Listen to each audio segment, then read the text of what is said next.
திருச்சியில் வந்து இந்த விஜய் வந்து கூட்டத்தை நடத்தி இவ்வளோ கூட்டத்தை கூட்டிட்டாராம். அவர் சொல்லிட்டார், நான் கரூருக்கெல்லாம் காரில் வரமாட்டேன், திருச்சியிலேயே கூட்டம் கூட்டணியான்ட்டார் ஸ்டாலின். அதனால் விஜய்க்கு போட்டியாக கூட்டியான்ட்டார். செந்தில் பாலாஜி அதுக்கு பல கோடிகளை செலவு பண்ணி திருச்சி விமான நிலையத்தில் வந்து அப்படி இறங்குறார் ஸ்டாலின். புளியை பார்த்து பூனை சூடு போட்டுக்கிட்ட மாதிரி ரோட் ஷோ. அவர் அப்படியே ஒரு வண்டியில் ஏறி அப்படி கையை காமிச்சிட்டு வர்றார். 1,76,000 கோடி கொள்ளையடித்த இந்த பெண்மணிக்கு, திகார் ஜெயிலில் வந்துக்கிட்டு 6 மாதம் ஜெயிலில் இருந்த இந்த பெண்மணிக்கு ராமசாமி பேரில் விருது கொடுத்தா ராமசாமியின் ஆத்மா மன்னிக்குமா? நிச்சயம் ராமசாமியோட ஆத்மா நிச்சயம் உங்களை மன்னிக்காது. காரணம், ஊழலுக்கு வந்து அவர் அந்த எப்போவுமே எதிராகத்தான் இருந்தார். அமித்ஷாவை பார்த்ததில் ஒரு சின்ன தப்பு நடந்து போச்சு. அவர் பையனை கூட்டிகிட்டு போனதாக சொல்கிறாங்க. அதிமுகவில் இன்றைக்கும் வாரிசு அரசியல் இருந்ததே இல்லை. திமுக தான் வாரிசு அரசியல். மற்ற எல்லா கட்சியிலும் வாரிசு அரசியல் இருந்தது.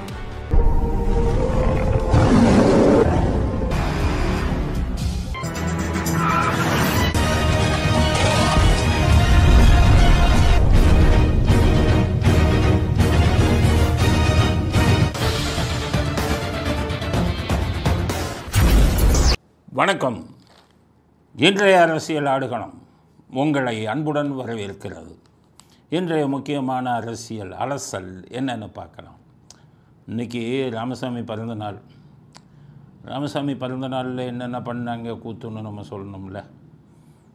இந்த ஸ்டாலின் வந்து அரசு ஊழியர்கள் எல்லாம் கூட்டிகிட்டு போய் உறுதிமொழி எடுக்கிறாங்க. பிறப்புக்கும் எல்லா உயிர்க்கும் என்ற அன்பு நெறியையும் யாதும் ஊரே யாவரும் கேளீர் என்ற பண்பு நெறியையும் எனது வாழ்வியல் வழிமுறைகளை கடைபிடிப்பேன்.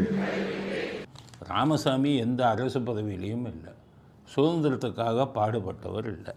காந்தி இறந்த நாள் அன்னைக்கு உறுதிமொழி எடுப்பாங்க. முக்கியமான தலைவர்களுக்குன்னா உறுதிமொழி எடுக்கலாம். என்ன நீங்கள் வந்துக்கிட்டு ராமசாமிக்கு போய் அவர் பிறந்த நாள்னு உறுதிமொழி எடுக்கிறதுக்கு உங்களுக்கு யார் அதிகாரம் கொடுத்தா மிஸ்டர் ஸ்டாலின்? நாட்டுக்காக பாடுபட்டவனுக்கு கொடுக்கலாம். சுதந்திரம் கொடுக்காதன்னு வெள்ளைக்காரனை பார்த்து சொன்ன ஒரு ஆளுக்கு வந்து பிறந்த நாளில் வந்துக்கிட்டு நீங்கள் உறுதிமொழி, அதுவும் அரசு ஊழியர், திமுக காரனை வச்சு எடுங்க உறுதிமொழி. அரசு ஊழியர்களை உறுதிமொழி ராமசாமி பிறந்த நாளுக்கு சொல்கிறதுக்கு நீங்கள் யார்? உங்களுக்கு என்ன அதிகாரம்? முதல்ல அதுக்கு கண்டனத்தை தெரிவிக்கிறேன். அரசாங்க ஊழியர்களை போகிறவங்க வர்றவங்களுக்கெல்லாம் உறுதிமொழி எடுக்கக்கூடாது. ராமசாமி இதுக்கு வந்து உறுதிமொழி எடுக்கிறதுக்கு தகுதியற்றவர். காரணம், வெள்ளைக்காரங்களோட ஏஜென்ட்டு. வெள்ளைக்காரனை பார்த்து இந்தியாவுக்கு சுதந்திரம் கொடுக்காதுன்னு சொன்ன ஒரு மோசமான மனிதர். நீங்கள் தலையில் தூக்கி வச்சுட்டு ஆடுங்க, நீங்கள் போய் மாலை போடுங்க, நீங்கள் உங்கள் கட்சி மீட்டிங்கை வச்சு பேசுங்க. ஆனால் அரசாங்க இதில் எதையும் நீங்கள் பண்ணக்கூடாது. கடுமையான கண்டனத்தை ஸ்டாலினுக்கு தெரிவிச்சுக்கிறேன். மற்றவங்கெல்லாம் மாலை போட்டுருக்காங்க. அது எடப்பாடியே வாழ்த்து சொல்கிறார். அது ஜெயக்குமார் அவர் அவங்கெல்லாம் என்னத்தை சொல்கிறது. ஈவேராவை பற்றி அப்படியே இது பண்ணி அவரும் வாழ்த்து சொல்கிறார். ஈவேரா அதை பண்ணிங்கன்னா எல்லாம் ஈவேரா தான் ஃபாலோ பண்ணுங்கப்பா. ஈவேராவுக்கு மாலை போடுறாங்க. விஜயும் போய் போட்டிருக்கார். ஈவேராவுக்கு மாலை போட்டிங்கன்னா அவர் செஞ்ச வேலையெல்லாம் நீ செய்கிறேன்னு அர்த்தம். அதுதானே நாங்கள் எடுத்துக்க முடியும். அதனால் எல்லோரும் மாலை வாழ்த்துப்பா பாடுறாங்க. கேவலம்ப்பா. நான் ஒன்றும் இதுக்காக சொல்ல. இப்போ இந்த வைரமுத்து, நம்ம இந்த வைரமுத்து வந்து மீட்டு வைரமுத்து எல்லாத்துக்கும் கவிதை எழுதுன மாதிரி இவருக்கு ராமசாமிக்கு கவிதை எழுதிட்டார். ராமசாமி பிறந்த நாள். அதாவது, உனக்கு தாடி முளைத்த பிறகு தான் இந்த தமிழ் சமுதாயத்துக்கு மீசை முளைச்சிட்டான். எவ்வளோ கேவலமான விஷயம் பாருங்கள். இந்த ராமசாமிக்கு தாடி வந்த உடனே தான் தமிழ் சமுதாயத்துக்கு மீசை வந்ததான். ராஜராஜ சோழன் அவ்வளோ பெரிய மீசை வச்சுருந்தார். பெரிய சோழ மன்னர்கள்லாம் பெரிய மீசை வச்சுருந்தாங்களே. பாண்டிய நெடுஞ்செழியன்லாம் பெரிய மீசை வச்சுருந்தார். அது ராமசாமிக்கு தாடி முளைச்ச உடனே தான் அவங்க மீசை வச்சாங்களா? சமுதாயத்திற்கு மீசை முளைச்சாங்க. சமுதாயம்னா என்னென்ன? சமுதாயத்தில் வாழக்கூடிய மக்கள் தானே. அவங்களுக்கெல்லாம் அப்போ தான் மீசை முளைச்சான். வீரவாண்டி கட்டவனுக்கு பெரிய மீசை, சின்ன மருது பெரிய மருதுக்கு பெரிய மீசை. இவங்கெல்லாம் வெள்ளைக்காரனை அடித்து துரத்துறதுக்கு வெள்ளைக்காரனை தைரியமாக இது பண்ணவங்களாச்சே, போராடினவங்களாச்சே. உங்கள் ராமசாமிக்கு தாடி வந்த உடனே தான் உங்களுக்கெல்லாம் மீசை வந்ததுன்னா இது மாதிரி மோசமான கற்பனை யாராச்சும் பண்ண முடியுமா? வைரமுத்து கவிதை எழுதுனா என்ன வேணாலும் எழுதுறதா? அவர் சொல்கிறார், கிறிஸ்து பிறப்பதற்கு முன்பு கிமு, கிபி கிறிஸ்து பிறப்பதற்கு பின்பு. இது பழைய கணக்கான். யார்? நம்ம மீட்டு வைரமுத்து சொல்கிறார். கிமு கிபி என்பது பழைய கணக்கு, ராமசாமிக்கு முன் ராமசாமிக்கு பின், ராமு ராப்பி இது ரெண்டும் வந்து புதிய கணக்குங்கிறது. அது பழைய கணக்கான். கிறிஸ்துவே தூக்கி போன, அதாவது கிறிஸ்துவை விட இவர் வந்து பெரியாளாம் வேறு நம்ம ராமசாமி. இது மோசமான கற்பனை வைரமுத்துக்கு. என்னென்னா, கிறிஸ்துவ சைடு கிறிஸ்துவெல்லாம் வச்சுருக்கோம்னா ஒரு கடவுளாக கும்பிட்றாங்க. இப்போ ராமசாமி எப்படின்னு கேட்டிங்கன்னா, முன்னாடி இருந்தவங்களும் சரி, அவர்களை பின்பற்றுறவங்களும் சரி, அவங்க எப்படி இருந்தாங்க? இப்போ தான் 40 வயசு கல்யாணம், 30 வயசுலேயே கல்யாணம் பண்ணிடுவாங்க. அதுதான் கிறிஸ்து பிறப்பதற்கு முன்பும் சரி, கிறிஸ்து பிறந்ததற்கு பின்பும் சரி. ராமசாமி பிறந்த பின்பு பார்த்தீங்கன்னா என்னன்னு கேட்டிங்கன்னா, 73 வயசில் கல்யாணம் பண்ணி எல்லாத்தையும் நீ கல்யாணம் பண்ணான்னு. அதுதான் ராமசாமிக்கு பின்பு 73 வயதில் கல்யாணம் செய். கிறிஸ்து பிறப்பதற்கு பின்பு கூட 30 வயசுலேயே கல்யாணம் பண்ணிக்கிட்டு இருந்தாங்க. அதுதான் மாற்றம். கல்யாணம் மட்டுமா? அப்போல்லாம் பழைய கணக்கில் பார்த்தீங்கன்னா, பழைய இதில் வளர்ப்பு மகளை சொந்த மகளாக நினைப்பாங்க. ஆனால் ராமசாமிக்கு பிறகு என்ன ஆயிடுச்சு? வளர்ப்பு மகளை வந்து கல்யாணம் பண்ணிக்க அப்படின்னு ராமசாமி சொன்னார். பழைய கணக்கில் தாயில் சிறந்ததொரு கோயிலும் இல்லைன்னா, ராமசாமிக்கு பின்னாடி வந்தது ஒன்று, அது ஒன்று இச்சையை தீர்த்து கொள்வதானால் தாயோட கூட போகும் அப்படின்ட்டார் ராமசாமி. அப்போல்லாம் வந்து பழைய கணக்கில் வந்து கிமு கிபிக்கு பின்னாடி எல்லாம் சாமியெல்லாம் தெய்வமாக கும்பிடுவாங்க. ராமசாமி வந்ததுக்கப்புறம் சாமியை செருப்பால் அடி அப்படிங்கிற புது கணக்கெல்லாம் ராமசாமி சொன்னார். அதனால் ராமசாமி சொன்ன என்ன கணக்கும் மோசமான கணக்கு. சமுதாயத்தில் மோசமானவங்க பூரா அவர் பின்னாடி போகிறாங்க. இதுதான். இப்போ என்னை கேட்டாங்க, என்ன சார் ராமசாமிங்கிறீங்க, அவரை பெரியாருன்னு கூப்பிடுங்கங்கிறாங்க. நான் என்ன கேட்டேன், ஏப்பா நாங்கள்லாம் திருவள்ளுவரை ஃபாலோ பண்ணுறோம். திருவள்ளுவர் என்ன சொல்லியிருக்காரு தெரியுமா? செயற்கரிய செய்வார் பெரியாருங்கிறார். பெரியார்னா யாருன்னு திருவள்ளுவர் சொல்கிறார்? செயற்கரியதை செய்வார், அவங்க தான் பெரியார். ரொம்ப சாதனைகளை செய்யணும். இந்த ஆள் என்னென்ன செயற்கு அரியதையாக செஞ்சார். இவர் செஞ்ச வேலையை பூரா எடுத்துக்க முடியுமா? சுதந்திர தினத்தன்னைக்கு எல்லாத்தையும் கருப்பு குடி காமிக்க சொன்னார், சாமியை செருப்பால் அடிக்க சொன்னார். மனைவியை தர்ம பத்தினின்னு சொல்லுவாங்க. மனைவியை பின்னாடி தொடர்றதுக்கு 4 வாலிபர்கள் அனுப்பி என் மனைவி பின்னாடி போய் தொடர்ந்து போடா அப்படின்னு சொன்னவர். இதெல்லாம் பெரியார் திருக்குறள் சொல்கிற பெரியார் செய்கிற வேலையா? அதனால் செயற்கை அறிய செய்பவர் தான் பெரியார்.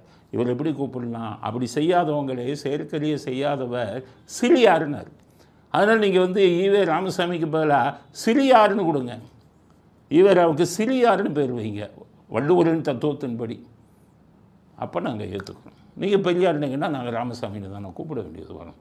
அதனால் எல்லோரும் தமிழ்நாட்டு மக்களை சொல்கிறேன், நம்ம இவர் வந்து ராமசாமின்னு கூப்பிடுங்க, இல்லைன்னா சிறியாருன்னு சொல்லுங்கள். ஏன்னா வள்ளுவர் அப்படி தான் சொல்லியிருக்காரு அப்படிங்கிற. சோவர் பிறந்த நாள் அன்னைக்கு எல்லோரும் வாழ்த்துப்பா இதப்பா எல்லாம் எவனுக்குமே தெரியலை. பெரிய ஈவேரானா என்னங்கிறதே தெரியலை.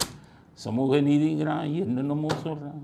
உங்களுக்கு பூரா டியூஷன் எடுக்க வேண்டியது இருக்குது, உங்களுக்கு பூரா படிக்க வேண்டியது இருக்குது. எல்லோரும் ஒரு பிம்பத்தில் இருக்காதீங்க. எனக்கு அவருக்கு என்ன இருக்குது?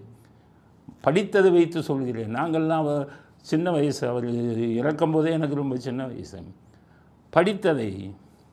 நாங்கள் படித்ததை அனுபவத்துடன் சொல்கிறோம். அப்புறம் முடிவு பண்ணி அவர் பெரியாரா சிறியாரான்னு சும்மாவா ராமசாமின்னு சொல்கிறோம். அவர் செய்த செயல்கள், அவர் காட்டிய வழிகள் எதுவுமே சமுதாயத்திற்கு ஏற்றதில்லையே. சமுதாயத்தை இழிவுபடுத்தக்கூடிய விஷயம் தானே. எத்தனை விஷயம் சொல்லியிருக்கேன். அதனால் நான் சிறியாருன்னு சொல்லக்கூடாதுன்னு தான் ராமசாமின்னு சொல்கிறேன். திமுக அப்புறம் ஸ்டாலின் இவங்கெல்லாம் நீங்கள் கோவிச்சுக்கிட்டிங்கன்னா ராமசாமின்னு விட்டுட்டு சிறியாருன்னு சொல்கிறேன்.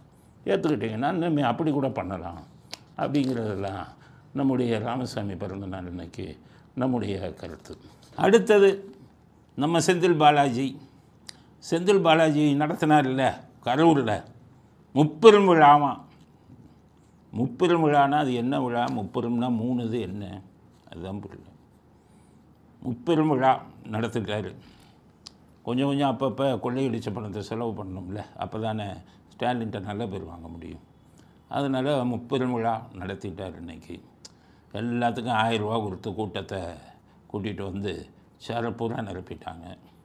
ஆனால் முன்பக்க சேரை தான் நிரப்புனாங்களே ஒழிய பின்பக்க சேரை நிரப்ப முடியலை. சில பேர் 1000 ரூபா வாங்கிட்டு டிமி கொடுத்துட்டான்னு நினைக்கிறேன். இந்த வீடியோவை பாருங்கள். முன்பக்க சேர் பூரா ஆட்கள், பின்பக்க சேரில் ஆளே இல்லை, அப்படியே மறைச்சிருக்காங்க. நகரம் பேரூர் கழகம் இந்த அமைப்புகளோடு சேர்ந்து சிறப்பாக பணியாற்றினவுடன் அடிக்க வராங்க. டிவிக்காரன் போய் அது வீடியோ எடுத்தாடே முன்பக்கம் எடு, பின்பக்கம் போகக்கூடாதுங்கிறான் திமுககாரன்.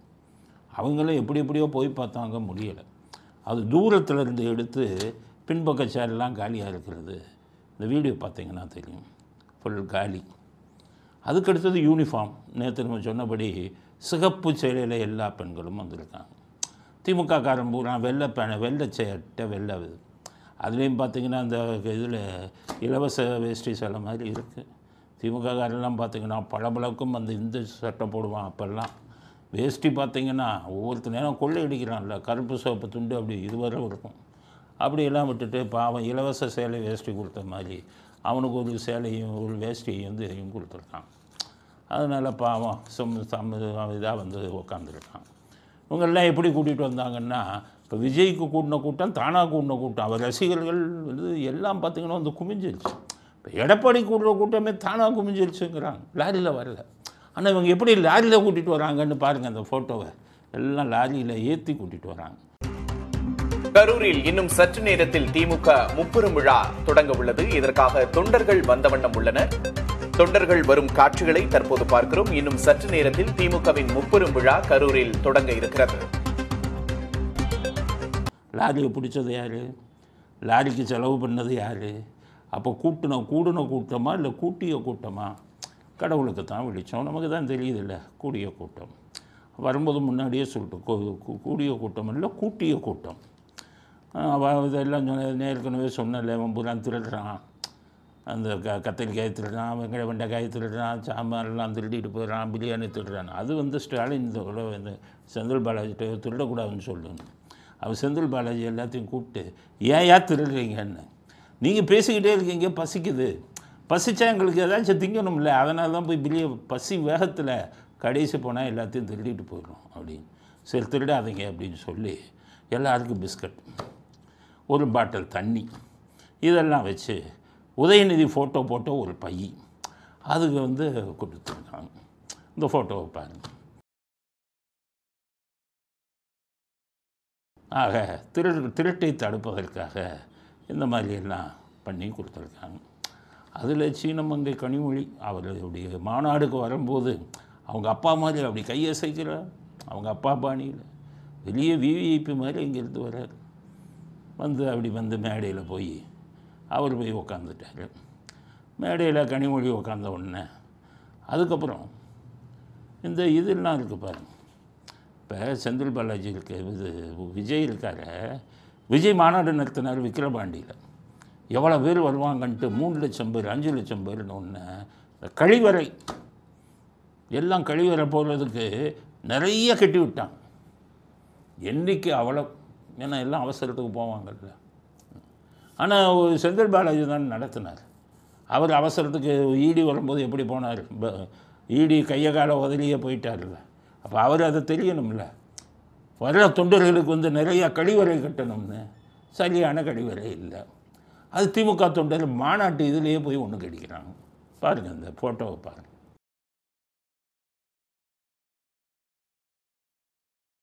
அப்போ பார்த்தீங்கன்னா இவர் செந்தில் பாலாஜி எப்படி அரேஞ்ச் பண்ணியிருக்காருன்னு பாருங்கள். அது ஒரு பக்கம் நடந்திருக்கு. நடந்த உடனே இவர் ஸ்டாலின் வர்றாரு. அவருக்கு திருச்சியில் வந்து இந்த விஜய் வந்து கூட்டத்தை நடத்தி இவ்வளோ கூட்டத்தை கூட்டிட்டாராம். அவர் சொல்லிட்டார், நான் கரூருக்கெல்லாம் காரில் வரமாட்டேன், திருச்சியிலேயே கூட்டம் கூட்டணியான்ட்டார் ஸ்டாலின். அதனால் விஜய்க்கு போட்டியாக கூட்டியான்ட்டார். செந்தில் பாலாஜி அதுக்கு பல கோடிகளை செலவு பண்ணி திருச்சி விமான நிலையத்தில் வந்து அப்படி இறங்குறார் ஸ்டாலின். புளியை பார்த்து பூனை சூடு போட்டுக்கிட்ட மாதிரி ரோட் ஷோ. அவர் அப்படியே ஒரு வண்டியில் ஏறி அப்படி கையை காமிச்சிட்டு வர்றார். பாருங்கள் என்ன கூட்டம் இருந்தது, விஜய்க்கு என்ன கூட்டம் இருந்தது. செந்தில் பாலாஜி 1000 ரூபா கொடுத்து கூட்டின கூட்டம் எவ்வளோ கூட்டம் வந்திருக்குங்கிறது இந்த வீடியோவில் பாருங்கள். திருச்சியில் முதலமைச்சர் மு.க.ஸ்டாலின் ரோட் ஷோ மேற்கொண்டிருக்கிறார். திருச்சியில் வெஸ்லி பள்ளியில் இருந்து ஆட்சியர் அலுவலகம் வரை முதலமைச்சர் மு.க.ஸ்டாலின் ரோட் ஷோ மேற்கொண்டிருக்கிறார். கூடுதல் விவரங்களை செய்தியாளர் கலைவேந்தன் வழங்கிட கேட்கலாம். கலைவேந்தன் வணக்கம், விவரங்களை சொல்லலாம். இந்த வீடியோவில் பார்த்தீங்கன்னா வெளில இதில் வரார் ஸ்டாலின். கொஞ்ச நாள் 2-3 நாளைக்கு முன்னாடி உதயநிதி சொன்னார், ஒருத்தர் மஞ்சள் கலர் இது ஆரஞ்சு மஞ்சள் கலரில் வராரு பஸ்ஸு திருச்சி விஜய், இன்னொருத்தர் எடப்பாடி பச்சை கலர் பஸ்ஸில் வராரு, எங்கள் வாகனம் பிங்க் கலர்னார். என்னையா பிங்க் கலர்னா, பிங்க் கலர் பஸ்ஸு ஓசி பஸ்ஸு அதுதான் எங்கள் வாகனம்னார். அப்போ ஸ்டாலின் இன்றைக்கி பிங்க் கலர் பஸ்ஸில் தானே வந்திருக்கணும். ஆனால் 3 கோடி மதிப்புள்ள ஒரு வேனில் வர்றாரு. அந்த வேனில் பார்த்தீங்கன்னா அவ்வளோ வசதி. அப்படியே வர்றாரு, பாதியிலே நிறுத்த சொல்லிட்டார். என்னையா கூட்டமே இல்லை, என்ன நான் மட்டும் போயிட்டு கையாட்டுறதுக்காச்சும் ஒரு 10 பேர் இருக்கணும்ல அப்படின்னு ரொம்ப திட்டியிருக்காரு. இல்லை சார், எல்லாம் செந்தில் பாலாஜி தான் பார்க்குறாரு. அதுக்கப்புறம் காரில் போய் கோபத்துடன் போகிறார் எங்கே மாநாட்டுக்கு. என்னையா அப்படி பண்ணிட்டீங்க. அங்கே பார்த்தீங்கன்னா செந்தில் பாலாஜி தம்பி இந்த ஈடி தேடிக்கிட்டு இருந்ததில்ல, அவர் இருந்து கூட்டத்தெல்லாம் அரேஞ்ச் பண்ணிக்கிட்டு இருக்காரு. ஈடி என்ன பண்ணுறாங்கன்னு தெரியல. அன்றைக்கி 300 கோடியில் வீடு கட்டினேன்னு சொல்லி 1.5 வருஷம் 2 வருஷம் தலைமறைவானவர் இப்போ அப்படியே அவருக்கு இதாகி தைரியம் இந்த வீடியோவை பாருங்கள், எப்படி அவர் கூட்டத்தை இது பண்ணுறாரு அப்படின்னு.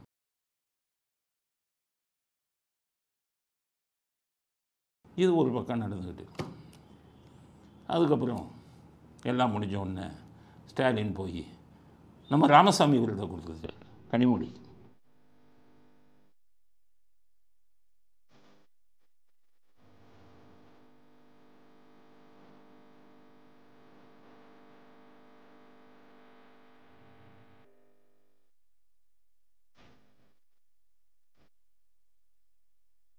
கனிமொழி ராமசாமி விருது அப்படின்னு. அந்த அம்மாவுக்கு ஒரே சந்தோஷம். ராமசாமி பேரில் விருது வாங்கினா நமக்கெல்லாம் அசிங்கம், நம்ம கொடுத்தாலும் வாங்க மாட்டாங்க அதெல்லாம். ஆனால் அவங்களுக்கு ஒரே சந்தேகம், அவருடைய லட்சியம் நிறைவேறி விட்டதுங்கிறார் கனிமொழி. ஒவ்வொருவருக்கும் வாழ்க்கையிலே ஒரு கனவு இருக்கும். எனக்கு இருக்கக்கூடிய ஒரே கனவு, அது தலைவர் கலைஞர் அவர்கள் பெற்ற அதே விருதை, பெரியார் விருதை இன்று பெற்றிருக்கிறேன். அதை என்ன விஷயம் அப்படின்னா, எங்கள் அப்பா வாங்கினார் ராமசாமி விருது, அது கரெக்டு. உங்கள் அப்பாவுக்கு கொடுத்ததும் ரைட்டு தான். ஏன்னா ராமசாமி 2 அவர் 3, நீங்கள் 2, கல்யாணத்தை சொல்கிறேன். அதனால் கருணாநிதிக்கு கொடுத்ததும் விருது சரி, உங்களுக்கு கொடுத்ததும் சரி. அதை சொல்கிறார், எங்கள் அப்பாவுக்கு பிறகு எனக்கு கிடைத்தது பெரிய பெருமை அப்படிங்கிறார். ஆனால் ராமசாமியை பற்றி இந்த தமிழ்நாட்டில் எல்லாம் உங்களுக்கு தெரியாது. அவர் செல்பாளர், சாமியை செல்பாளர் சொல்லி நிறையா அசிங்கங்கள் எல்லாம் பண்ணவர். ஆனால் அவர் ஊழல் செய்ய மாட்டார், அவருக்கு பிடிக்காது. ஆனால் எல்லாத்தையும் காசு கேட்பார். கல்யாணத்துக்கு போனால் காசு கொடு, மீட்டிங்கு போனால் இடைக்கு ஏலக்காய் கொடு, எப்படிலாம் கேட்பார். ஆனால் அரசாங்க சொத்தை கொள்ளையடிக்க மாட்டார். அவருக்கு அந்த எண்ணம். அது ஒரு விஷயத்தில் ராமசாமியை நம்ம பாராட்டலாம். அப்படி இருக்கும்போது 2Gயில் 1,76,000 கோடி கொள்ளையடித்த இந்த பெண்மணிக்கு, திகார் ஜெயிலில் 6 மாதம் ஜெயிலில் இருந்த இந்த பெண்மணிக்கு ராமசாமி பேரில் விருது கொடுத்தா ராமசாமியின் ஆத்மா மன்னிக்குமா? நிச்சயம் ராமசாமியோட ஆத்மா நிச்சயம் உங்களை மன்னிக்காது. காரணம், ஊழலுக்கு அவர் எப்போவுமே எதிராகத்தான் இருந்தார். ஊழல்வாதிகளான உங்களுக்கு ராமசாமி கருணாநிதிக்கு கொடுத்ததும் தப்பு தான். கல்யாணம் பண்ணதில் வேணால் உங்களுக்கு தகுதி வந்திருக்கலாம் ஒழிய, ஊழல் பண்ணதில் ராமசாமி விருது ராமசாமி ஆத்மாவை உங்களை மன்னித்திருக்காது அப்படிங்கிறது தான் அடுத்த கட்ட செய்தி. அதுக்கப்புறம் செந்தில் பாலாஜியும் பேசுகிறாரு, இவங்களும் பேசுகிறாங்க. ஸ்டாலின், எங்களை யாரும் அசைக்க முடியாது. செந்தில் பாலாஜி 200 சீட்டில் ஜெயிப்போம், ஸ்டாலின் முன்னாடி 234லையும் ஜெயிப்போம்னாரு. இந்த எடுபடி சேகர்பாபும் 234லும் ஜெயிப்பேன்னாரு. இப்போ 34 குறைச்சிட்டாங்க, 200லையும் ஜெயிப்போம்னு அடித்து சொல்கிறாங்க.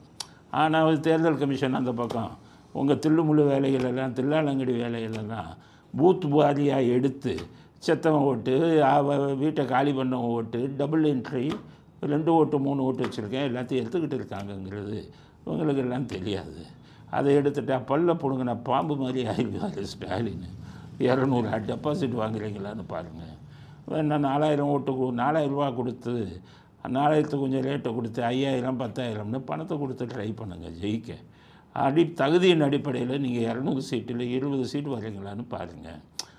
கள நிலவரம் தெரியாமல் இருக்கார் ஸ்டாலின் அப்படிங்கிறது. இந்த இவங்க சொன்ன 200 சீட்டு ஜெயிப்பேன் அப்படின்னு சொல்கிறது, அதை பற்றி நம்முடைய கருத்து இதுதான். அடுத்து பேசிக்கிட்டே இருக்கும்போது மழை பெஞ்சிருச்சு. மழை கொட்டு. வருண பகவானுக்கு நன்றி. பொறுக்கலை பாவிங்களை அப்படி ஊர் சொத்தை கொள்ளையடிச்சிட்டு இப்படி பணத்தை செலவு பண்ணுறீங்களே அப்படி. அது பேசும்போது கனிமொழியை கர்ச்சனை மொழிங்கிறார். யார்? ஸ்டாலின். கர்ச்சனை மொழியா? அந்த அம்மா கர்ச்சிக்குதா? அவர் பார்த்தால் கனிமொழி, நாடாளுமன்றத்தில் பேசினா கர்ஜனை மொழி. ஏப்பா டாஸ்மாக்கு இருக்கிறதுனால பல பெண்கள் விதவையாகி விட்டார்கள்னு சொன்னீங்களே, இப்போ நீங்கள் டாஸ்மாக்கு திறந்துருக்கீங்களே அப்படின்னு இவங்க கேட்கும்போது கர்ச்சிக்க வேண்டாமா? ஓடுறாங்க, வாயவை திறக்காமல் ஓடுறாங்க பயந்துக்கிட்டு. அந்த அம்மாவை போய் இவர் கர்ஜனை மொழி அப்படிங்கிறாரு. இவர் செயல் வீரரான். யார்? செந்தில் பாலாஜி. பொதுக்கூட்டம்னு சொல்லிட்டு மாபெரும் எழுச்சி மாநாட்டையே இங்கே ஏற்பாடு செஞ்சிருக்கிறார் செயல் வீரர் செந்தில் பாலாஜி அவர்கள். ஒரு காலத்தில் செந்தில் பாலாஜியை பற்றி சொல்லும்போது போயஸ் கார்டனில் இருந்த இளவரசிக்கு இவர் ரொம்ப ரொம்ப நெருக்கம். அவர்கிட்ட ஒரு பெரிய பணத்தை ஆட்டையை போட்டு போயிட்டார், பல ஆயிரக்கணக்கான கோடி அப்படின்னு சொல்லி திட்டின அதே வாயி இன்றைக்கி அவர் செயல் வீரர் செந்தில் பாலாஜி அப்படின்னு பாராட்டுறாரு. அப்போ தான் மழை வந்தது. செந்தில் பாலாஜியை பாராட்டி கனிமொழியை பாராட்டின உடனே அவர் வருண பகவானுக்கு பொருட்களை அட்டிடா மழைன்னு அடி மழை. உடனே மழை அவ்வளோ பேரும் ஓடுறாங்க. அதில் சில திமுககாரெல்லாம் இந்த சாக்கில் சேரை தூக்கி அப்படியே தலையில் வச்சுக்கிட்டு மழையில் தடுக்கிற மாதிரி சேரோட நடைய கட்டிட்டான். இந்த பாருங்க, சேரை தூக்கி தலையில் வச்சது. காரணங்களை தமிழில் எழுதிய துணிச்சல்காரர். இதனால் கல்லூரியில் இருந்து நீக்கப்பட்டவர். பின்னர் கழக ஆர்வலராக தன்னை முழுமையாக ஈடுபடுத்திக் கொண்டார்.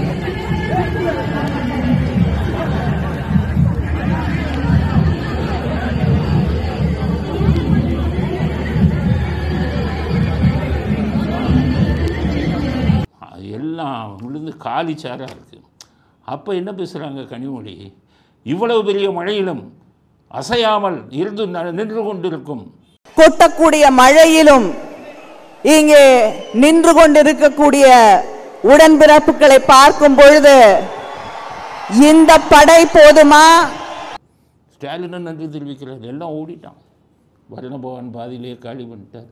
இந்த அநியாய அக்கிரமெல்லாம் இவ்வளோ நடக்கக்கூடாதுன்னு. அதோட மழை கொட்டிச்சவர் ஆகி பாதி சேரும் காலினா ஆளில் தூக்கிட்டே போயிட்டான். எல்லாம் தலையில் வச்சவன் அப்படியே போயிட்டான்.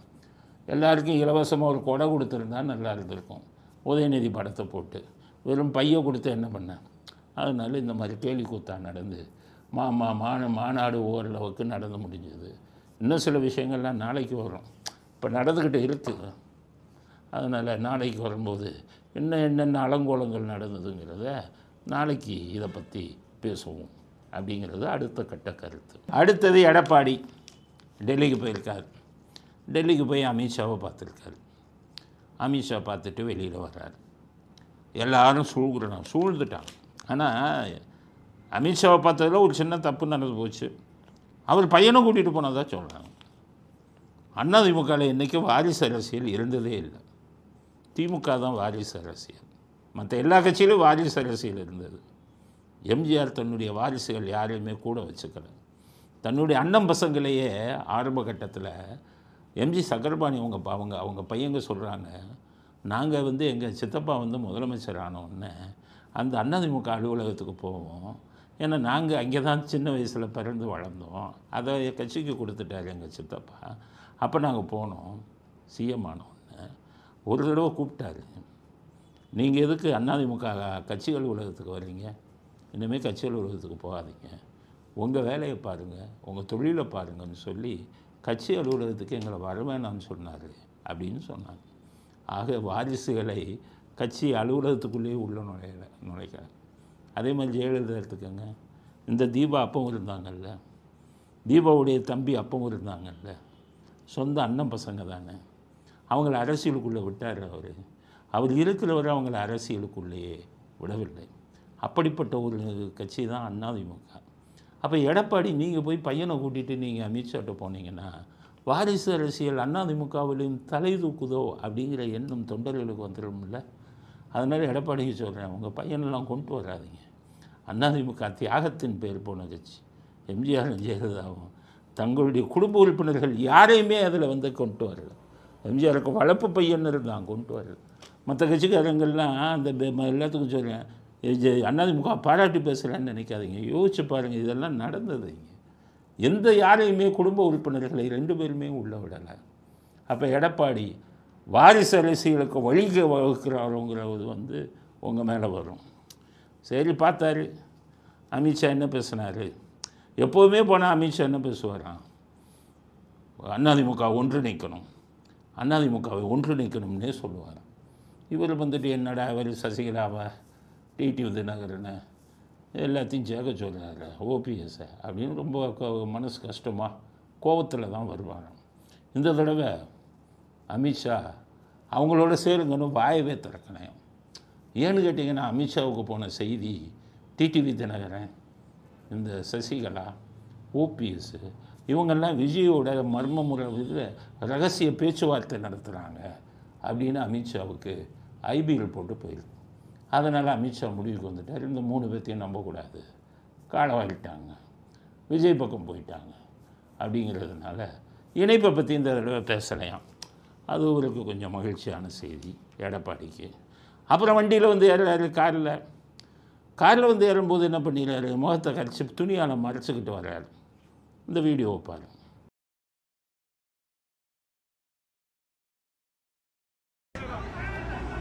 ஸோ சமூக வலைதளங்களில் இதுதான் பெருசாக பேசப்படுது, மூஞ்சியை ஏமாறிச்சிட்டு வந்தார் அப்படின்னு. ஏதோ ஒரு மூஞ்சியை தொடச்சிருக்கலாம், இல்லை முகத்தை காட்ட வேணான்னு நினச்சிருக்கலாம். ஆனால் டிடிவி தினகரன் என்ன சொல்கிறாரு, முகமுடி பழனிசாமின்னு இன்னமே கூப்பிடுங்க. சொன்ன மாதிரி அண்ணன் பழனிசாமி என்று முதல் முகமுடியார் பழனிசாமி தான் அழைக்கணும். டிடிவிக்கு சொல்கிறேன், நீங்கள் ஜெயலலிதாட்டு போட்டு இருக்கும்போது நீங்கள் போட்ட முகமுடி ஜெயலலிதாவுக்கு தெரிஞ்சு உங்களை இதை விட்டு வரட்டினாரா இல்லையா, போயஸ் கார்டனை விட்டு. அப்போ முகமுடி போட்டிருந்தது நீங்கள் தான் ஜெயலலிதா அவர்கள் இருக்கும்போதே. அதனால் அவங்க வந்து உண்மையிலே முகமுடி போட்டாங்க, நீங்கள்லாம் மறைமுக முகமுடி மனிதர்கள். அதனால் முகமுடி டிடிவின்னு தான் முதல்ல சொல்லணும். அதுக்கப்புறம் சும்மா துணியை வச்சு ஆடுறதுனால இவரை நீங்கள் சொல்கிற மாதிரி நாங்கள் உங்களை முகமுடி டிடிவி, ஜெயலலிதா தான் உங்கள் முகமுடியை கிழித்தெறிந்து போயஸ் கார்டனை விட்டு விரட்டினார்கள் அப்படிங்கிறது தான் சொல்ல முடியும். அதனால் இந்த முகமுடி இந்த துணியை மறைச்சது முகமுடின்னு எல்லா எதிர்க்கட்சி தலைவர்களும் பேசுகிறார்கள். அவர் எதற்காக மூஞ்சியை மறைத்தார் என்பது தெரியவில்லை. அது வந்து ஒரு பெரிய பேசப்படும் பொருளாகவும் அவசியமில்லை அப்படிங்கிறது முகமுடி விஷயத்தில் இன்றைக்கி நம்ம பதிவு செய்ய விரும்பக்கூடிய கருத்து. அடுத்தது ஆம்புலன்ஸ் அரசியல். நம்ம பேசிக்கிட்டே இருந்தோம், ஆம்புலன்ஸ் அரசியல் வந்தது. இது எடப்பாடி போகும்போது உள்ள ஆம்புலன்ஸை விட்டாங்க, விஜய் போகும்போது உள்ள ஆம்புலன்ஸை விட்டாங்க, அது மாதிரி விட்டுருக்காங்க. அது நமக்கு இப்படிடா அந்த ஆம்புலன்ஸ் வந்ததுன்னா அப்புறமா தான் தெரிஞ்சுது. இந்த திமுககாரன் பூரா விஜய் மீட்டிங்கில் நீயும் போடான்ட்டார் ஸ்டாலின், எடப்பாடி மீட்டிங்லேயும் ஊர்வலத்துலேயும் நீ போடான்ட்டார். போரான்ட்டு என்ன பண்ணுறாரு, அங்கே இருந்துக்கிட்டே ஆம்புலன்ஸுக்கு ஃபோன் பண்ணுங்கடான்னு. ஆம்புலன்ஸுக்கு ஃபோன் பண்ணி ஆம்புலன்ஸ்காரவங்க கேட்டாங்கன்னா, அட்ரஸ் கேட்டாங்கன்னா, ஊர்வலம் எங்கே இருக்கோ அந்த கிட்டக்க அட்ரஸை கொடுன்ட்டார். இப்படித்தான் ஆம்புலன்ஸ் எல்லாம் உள்ளே வந்துரு. அதனால் எல்லாருமே இது பண்ணாங்க. உதயநிதி கதை சொன்னார், ஆம்புலன்ஸ் இதெல்லாம் அவங்கெல்லாம் நாங்கள் ஆம்புலன்ஸை விடலை, நாங்கள் யாரும் நம்ப தயாராக. அதனால் ஒரு ஸ்டாலின் உதயநிதி வச்சு நீ ஒரு நாடகம் போடியான்னார். என்னென்னா உதயநிதி ஒரு மீட்டிங் போயிருக்கார் உதயநிதி தலைமையில். அந்த மீட்டிங்கில் பார்த்திங்கன்னா ஸ்டாலின் சொல்லியிருக்காரு, நம்ம ஆளுங்களை விட்டு நீங்களே ஆம்புலன்ஸுக்கு ஃபோன் பண்ணுங்கள், நம்ம கூட்டத்திலேயும் ஆம்புலன்ஸ் வரட்டும், அப்போ தான் மக்கள் நம்புவாங்க. கருணாநிதி புத்தி அப்படியே இருக்கும், அப்பாவுக்கும் பையனுக்கும் அப்படியே இருக்கும். அதனால் இவங்களே ரெடி பண்ணி ஆம்புலன்ஸுக்கு இவங்களே ஃபோன் பண்ண உடனே இவங்க கூட்டத்திலே ஆம்புலன்ஸ் வந்துடுச்சு. உடனே என்ன சொல்கிறாங்க பாருங்களேன், எங்கள் கூட்டத்திலே ஆம்புலன்ஸ் வந்துடுச்சுங்க, நாங்களாக விஜய்க்கு ஆம்புலன்ஸை விட்டோம், எடப்பாடிக்கு நாங்களாக விட்டோம் அப்படின்னு ஊரை ஏமாத்துறதுக்காக இவங்களே ஆம்புலன்ஸை வர வச்சு அதுக்கு வந்து கூட்டம்லாம் அப்படி ஒதுங்குற மாதிரி வீடியோ. அந்த வீடியோவை பாருங்கள்.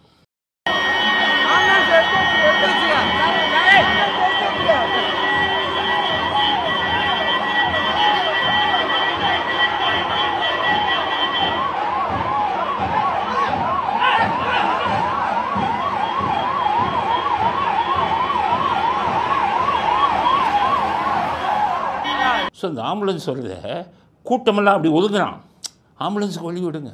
அப்போ நம்மகிட்ட என்ன சொல்கிறான் பாரு, நாங்கள் ஆம்புலன்ஸை எவ்வளோ மதிக்கிறோம் பாரு, ஆம்புலன்ஸுக்கு வழி விடுறோம். உங்கள் கூட்டத்தில் 100 பேர் தான் இருக்கான், ஆம்புலன்ஸுக்கு வழி விடுவீங்க. அவங்க 2 பேருக்கு கூட்டத்தில் ஆயிரக்கணக்கான பேர் இருக்கான், எப்படி ஆம்புலன்ஸுக்கு வழி விட முடியும்? அதனால் ஆம்புலன்ஸ் நாடகத்தை ஸ்டாலினும் உதயநிதியும் சேர்ந்து நடத்தியிருக்காங்க அப்படிங்கிறது தான் இந்த நிகழ்வுக்கு வந்து நம்ம பதிய விரும்பக்கூடிய கருத்து. அடுத்தது, சென்னையில் கிண்டியில் காந்தி மண்டபம்னு ஒன்று இருக்குது, அங்கே ஸ்டாலின் சிலையை திறந்து வைக்க போகிறாரு அப்படின்னு சொல்லி நியூஸ் வந்தது. என்னைக்கு? நாளன்னைக்கு. அப்போ நாங்கள் என்ன நினச்சோம், ராமசாமி சிலையை திறந்து வைப்பார், இல்லைன்னா அவங்க அப்பா சிலையை திறந்து வைப்பார். இவங்க 2 பேர் தானே அவங்களுக்கு மனுஷனாக தெரியும், மற்றவங்கெல்லாம் மனுஷனாக தெரியல. அதனால் அப்படின்னு நினச்சிக்கிட்டு இருந்தால் ஸ்டாலின் ஒரு பெரிய சர்ப்ரைஸ் கொடுத்துட்டார் நம்மளெல்லாம், அதிசயப்பட வச்சுட்டார். அப்போ ராமசாமி சிலையும் இல்லை, கருணாநிதி சிலையும் இல்லை, காந்தி மண்டபத்து உள்ள ஒருவேளை காந்தி மண்டபத்து உள்ளே இருக்கிறதுக்கு இவங்க 2 பேர்த்துக்கு தகுதி இல்லை அப்படிங்கிறதுக்காக வச்சுருக்கணும். ஏன்னா காந்தியை அவமதித்து பேசுகிறவர் தான் கருணாநிதி. அதனால தான் நான் இதில் பாண்டிச்சேரியில் போட்டவரை அடித்து பணமாக 2 நாள் வந்து நினைவே இல்லாமல் இருந்தார், காந்தியை அசிங்கமாக பேசினார். அவர் தான் இவர் தெரியுமில்ல, ராமசாமி, காந்தியை பார்ப்பனர் அப்படின்னு எல்லாம் பேசினார். அதனால் அதுக்குள்ளே செலவைக்கிறதுக்கு நம்ம ஆளுங்க 2 பேர்த்துக்கு தகுதி இல்லைன்ட்டு வீரமங்கை வேலுநாச்சியார் சிலையை திறந்து வைக்கிறார். வேலுநாச்சியார் மேலே இவருக்கு என்னப்பா அந்தளவுக்கு பற்று, அந்தளவுக்கு? ஏன்னா வேலுநாச்சியார் அவங்க எப்படின்னா குரில்லா போர் நடத்தி வெள்ளையனை எதிர்த்து சண்டை போட்டாங்க. அவங்க வீரமங்கைன்னு வச்சதுக்கு காரணம் வெள்ளையனையே ஒரு வழி பண்ணாங்க, குரில்லா போர் இருந்து. அதனால் அவர்கள் இது வந்து ரொம்ப போற்றப்பட வேண்டியது. அதான் இது அப்போ ஏன் இவங்களுக்கு தான் பிடிக்காதப்பா, இவங்க தான் சுதந்திரம் கொடுக்கக்கூடாதுன்னு சொன்னாலுங்க, சுதந்திரத்துக்காக போராடினவங்க வைப்பாங்களா? அப்போ ஏன் வைக்கிறாங்க அப்படின்னு யோசித்து பார்த்தா, விஜய மாநாட்டில் வந்து வீரமங்கை வேலுநாச்சியார் கட் அவுட் வச்சுட்டார். அதனால் ஸ்டாலின் என்னென்னா வேலுநாச்சியார் இதை அவர் வச்சுட்டாரு, கொஞ்சம் ஓட்டுக்கள் பிரியுமே. ஏன்னா ஒவ்வொரு தலைவருக்கும் ஒரு ஜாதி இது இருக்குல்ல, அடையாளம். அதனால் இது வேலுநாச்சியார் சம்மந்தப்பட்ட முக்குளத்தூர் வந்து இவருக்கு போட்டோம், விஜய்க்கு போட்டுருவாங்களே, அதனால் வீரமங்கை வேலுநாச்சியாரை நம்மளும் தலையில் தூக்கி வைப்போம் அப்படின்னு சொல்லி அதுக்காக அரசியல் லாபத்திற்காக வீரமங்கை வேலுநாச்சியார் இதை திறந்து வச்சுக்கிறாராம். நான் என்ன சொல்லுவேன், இவருக்கு உங்களுக்கு தான் நாட்டுப்பற்றே கிடையாது. இப்போ எடப்பாடி போனது கூட அமித்ஷாட்ட போய் பசும்பொன் முத்துராமலிங்கத்தவருக்கு பாரத ரத்னா விருது கொடுக்கணுங்கன்னு சொன்னோம். அவர் வந்து அவர் சுதந்திர போராட்டத்தில் இருந்து நிறைய நாள் ஜெயிலுக்கெல்லாம் போனதுனால சொல்லியிருக்காரு, நீங்கள் ஊர் ஜன பணத்தை கொள்ளையடித்த உங்கள் அப்பாவுக்கு போய் இது கொடுக்கணும், பாரத ரத்னா கொடுக்கணும்னு சொல்லிக்கிட்டு இருக்கிறார். உங்களுக்கெல்லாம் வந்து சுதந்திர போராட்டத்தில் தியாகம் பண்ணவங்களுக்கு வந்து மதிக்கக்கூடிய ஒரு மனப்பான்மை இருக்கா? சுதந்திர தினத்தன்னைக்கு கருப்பு கொடியேற்றின பரம்பரையில் வந்தாலுங்க நீங்கள், வெள்ளைக்காரனுக்கு கூஜா தூக்குன துரோக இதில் வந்தவங்க, அந்த துரோக பட்டியலில் வந்தவங்க நீங்கள். உங்களுக்கெல்லாம் ஓட்டுக்காகத்தான் நீங்கள் வந்து பண்ணுவீங்களே ஒழிய உண்மையான நாட்டுப்பற்று என்பது திராவிட மாடலுக்கு என்றுமே இருந்ததில்லை. அதனால் வேலுநாச்சியாரின் சிலையை திறந்து வைப்பது ஸ்டாலின் நடத்தும் நாடகம், நாட்டுப்பற்றின் அடிப்படையில் அவர் அதை திறந்து வைக்கவில்லை அப்படிங்கிற கருத்தையும் இறுதி கருத்தாக பதிவு செய்ய விரும்புகிறோம். இத்துடன் இன்றைய அரசியலாடுகளம் நிறைவு பெறுகிறது. மீண்டும் நாளை புதிய செய்திகளுடன் உங்களை சந்திக்கிறோம். நன்றி, வணக்கம், ஜெய் ஹிந்த்.